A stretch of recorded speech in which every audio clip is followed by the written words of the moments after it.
এদিকে আরজিকর হাসপাতালে ভাঙচুর কাণ্ডে ডিওয়াইএফআই এর রাজ্য সম্পাদককে তলব করা হলো। মীনাক্ষী মুখোপাধ্যায় সহ এসএফআই ও ডিওয়াইএফআই এর 7 নেতা নেত্রীকে তলব করল পুলিশ।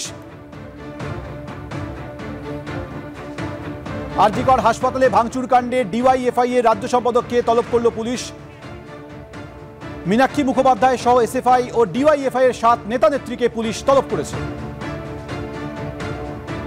ময়ূক ঠাকুর চক্রবর্তী আমাদের সঙ্গে এই মুহূর্তে রয়েছে। ময়ূক, কি জানা যাচ্ছে?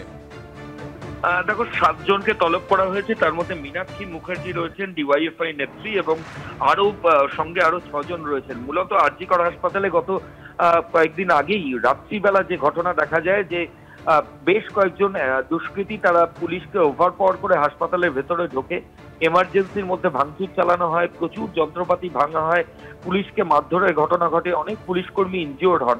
এবং গতকালও কলকাতা পুলিশ কমিশনার বিনীত গোয়েল তিনি সাংবাদিক বৈঠকে একটা ভিডিও দেখান, এবং সেই ভিডিওতে পুলিশ যেটা দাবি করে যে দেখতে পাওয়া যাচ্ছে যে কিছু দুষ্কৃতী তারা পুলিশকে ওভারপাওয়ার করে ভেতরে ঢোকার চেষ্টা করছে, এবং তার ঠিক পেছনেই ডিওয়াইএফআই এর ফ্ল্যাগ নিয়ে বেশ কয়েকজন তারা দাঁড়িয়ে রয়েছেন ওখানে।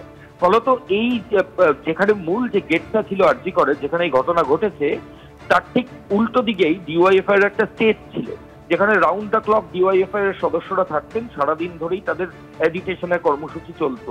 ঘটনার দিন রাতেও সেখানে ডিওয়াইএফআই এর তরফ থেকে লোকজন ছিলেন, এবং পতাকা হাতে বেশ কয়েকজনকে দেখা গেছে, এমনটাই পুলিশের দাবি। ফলত এটাই পুলিশ আধিকারিকরা কোয়েশ্চেন করবেন যে যারা এই দুষ্কৃতীরা এই ঘটনা ঘটালো তাদের সঙ্গে কি ডিওয়াইএফআই কর্মীরা কানেক্টেড, তারা কি এদেরকে চেনেন?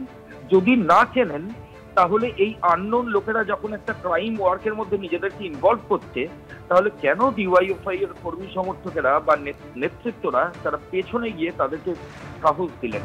এই সমস্ত প্রশ্নই কিন্তু তদন্তকারী আধিকারিকরা করবেন। এবং লালবাজারের তরফ থেকে যেটা খবর পাওয়া যাচ্ছে যে 7 জনকে ইতিমধ্যেই মেল করে তাদের নোটিশ পাঠানো হয়েছে, এবং আজ এবং আগামীকাল তাদেরকে বিভিন্ন থানা এলাকা, শুধু লালবাজার নয়, বিভিন্ন থানা এলাকাতে তাদেরকে ডেকে এক্সামিন করা হবে। ধন্যবাদ আমাদের সঙ্গে কথা বলার জন্য।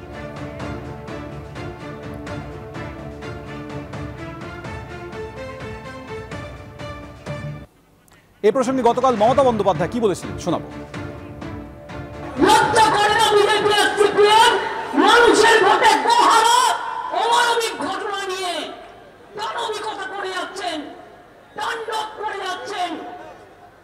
দেখছিলেন তো আর্জি করে এভিডেন্স লুট করতে, কিন্তু ভুলক্রমে ভোটটা একটু বদলে গেছিল।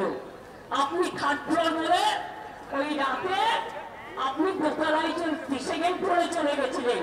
সিপিএম আর বিজেপি ভাঙচুরটা করেছে আর্জি করে গিয়ে, নাটক করেও যখন শেষ হয়নি, রাত্রি 1টার সময় 12টার পরে ডিওয়াইএফ এর ফ্ল্যাগ নিয়ে বিজেপি নিয়েছে ন্যাশনাল ফ্ল্যাগকে মিসইউজ করেছে